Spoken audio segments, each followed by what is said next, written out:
Fala aí, meus amigos, beleza? De volta aqui então, trazendo um pouquinho mais de informação, compartilhando um pouco de informação com vocês.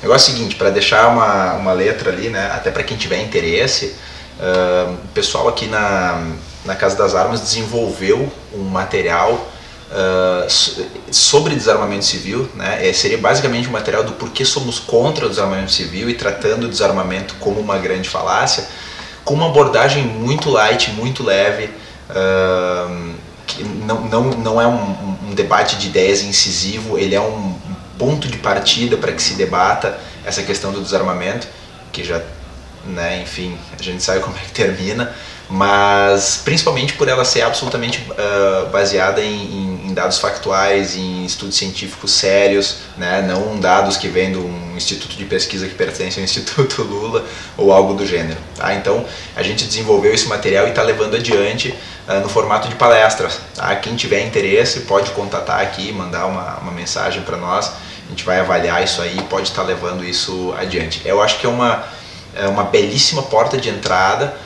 para quem ainda tem dúvidas ou quer tratar essa questão de uma forma bem didática para quem nunca debateu sobre o desarmamento. Uma bela porta de entrada, já trazendo muitos dados consistentes. Tá?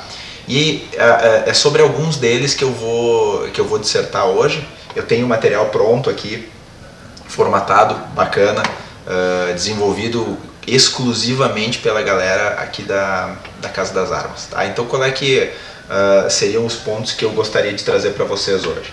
O primeiro, né, mais importante, o ter ou não ter armas de fogo, gostar ou não gostar de armas de fogo, ele deve ser tratado como um direito de escolha individual, ponto. Isso é liberdade. Então não gostar é absolutamente respeitável, não tem problema nenhum contra quem não gosta de arma de fogo, contra quem não quer ter arma de fogo. O meu problema começa quando essas pessoas vão advogar para talhar o meu direito de ter uma arma de fogo para defesa. Tá? E já vou fazer um parênteses, a gente sempre está batendo, né, nessa tecla defesa, defesa, defesa, porque a nível de realidade brasileira hoje é o que nos interessa. Infelizmente, né, o nosso índice de criminalidade está absurdo aqui no Brasil. Então, o primeiro viés que se explora quando se fala de armas de fogo é a legítima defesa. Mas é muitas vezes esquecido, por vezes negligenciado, o fato de que o tiro é um esporte. Tá? É muito importante falar isso, o tiro é um esporte. Esse viés desportivo, ele é descartado, ele é desprezado, né? Ou seja, a gente não tem nem incentivo, né, para que ele seja desenvolvido no formato de esporte. Eu vou dizer para vocês, para quem não sabe, que a primeira medalha de ouro do Brasil em Olimpíadas veio pelo tiro, né, em 32 em Antuérpia, com armas emprestadas. Né? Aconteceu, na última Olimpíada rolou a medalha de novo, e aí eu vou ter que fazer deixar assim muito claro que eu tenho admiração por essas pessoas que seguem nessa área, porque elas são absolutamente esquecidas. Né? Elas estão no limbo, não tem incentivo, não tem apoio, ninguém fala. A própria grande mídia, aquele boca aberta daquele Galvão Bueno falou em uma oportunidade de que o tiro deveria ser banido das Olimpíadas como esporte. Então é tratar de uma forma absolutamente preconceituosa. Tá? Esse é o grande lance. A gente tem o tabu das armas no Brasil por uma questão cultural e muito preconceito sem conhecimento de causa. Tá? Então aqui, ó, recomendação básica, tá? Levem adiante. O John Lott tem o estudo publicado num outro livro que é o Mais Armas, Menos Crimes. Tá? Muito interessante e, de novo, né, trata só com dado, com verdade, com estatística, e ele tem o preconceito contra armas de fogo. Tá? O John Lott Jr., mais uma leitura recomendada aqui pelo canal. Beleza? Para acabar com a questão do preconceito e aí então só fazendo o link com o viés desportivo também. Seguinte, alguns dados muito importantes para se passar adiante. Tá? O primeiro, a questão de noticiabilidade quando existe uma tragédia envolvendo arma de fogo. Né? O que vende é sangue. Agora, todos os outros casos onde as armas são empregadas para salvar vidas não vêm à tona, e isso não acontece por acaso. Né? Isso faz parte, lógico, de uma agenda ideológica globalista contra armas de fogo e a favor do desarmamento civil. Tá? Por uma questão muito simples, controle social. Quando o pessoal fala de controle de armas, a gente sempre deixa claro, né, que o controle de armas não tem nada a ver com as armas, simplesmente com controle. Esse é o ponto 1. Então a própria ONU segue essa agenda global de desarmamento.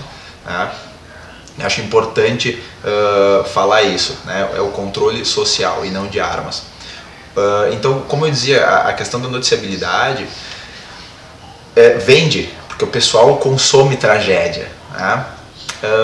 Existe um dado que ele é divulgado pelo Departamento de Justiça dos Estados Unidos, de que apenas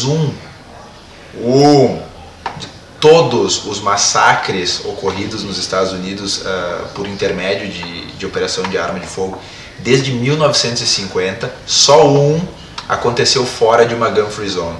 Todos os outros, né, aconteceram em ambientes onde as armas eram proibidas, tornando assim, né, uma área muito própria para uma ação criminosa, porque o cara sabe que não vai ter reação lá, né? Então é importante falar isso, porque quando se consome essa notícia, que é notícia lixo gerada por grande mídia, só se pega o que eles querem passar. Ou seja, a gente tem esse entendimento de que a grande mídia ela não tem a função de informar, mas sim de moldar a opinião pública de acordo com interesses próprios.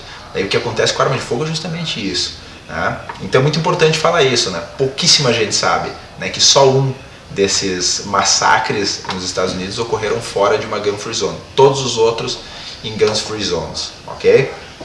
Quando a gente vai dissertando no nosso material aqui, a gente bota então, elenca alguns pontos, né, o porquê somos contra o desarmamento civil. Então a gente vai comprovar que ele não funciona, né, colocar dados do que aconteceu no contexto brasileiro, para trazer isso bem para a nossa realidade, porque é sempre muito bacana trazer os dados dos Estados Unidos de como isso funciona tão bem lá, mas por que não contextualizar no Brasil, né, se o comportamento é exatamente o mesmo. A partir da política de desarmamento, aumento gigantesco em número de homicídios. Então a gente apresenta esses dados nessa apresentação. A gente coloca o ponto de que, por uma ideia, né, de que o viés ideológico, os políticos acabam fazendo um mecanismo de lei que deixa explícito que o cidadão não tem direito de defesa, fazendo assim com que o criminoso se sinta seguro e agindo. Então o criminoso basicamente tem um mecanismo legal que protege ele e dá um amparo para que ele possa agir com dolo, sabendo que as vítimas estão indefesas, né? Então esse é outro ponto que a gente disserta aqui. O criminoso fica corajoso, né? Como eu falei no vídeo anterior, o estudo do Wright e do Rossi na Universidade de Massachusetts comprovou, através da entrevista de 1874 presos, que eles têm sim medo de levar tiro, medo. De todos esses presos em 10 estados diferentes, né, como eu falei anteriormente, 74% disseram que tem medo de levar um tiro e não dão sequência na ação criminosa se eles sabem que a vítima está armada, né? Fica a dica, né? Eu coloco a questão do mais armas, menos crimes, e aí deixando muito claro que isso não é um slogan, uma frase de impacto, não. Isso é o resultado de um estudo científico desenvolvido também pelo John Lott, tá? Tá publicado em livro. A gente vai discorrer também as questões demográficas de países que baniram armas e têm um número de população menor do que outros países que não baniram, e mesmo assim tem índices de violência e estupros muito mais altos do que esses países, né?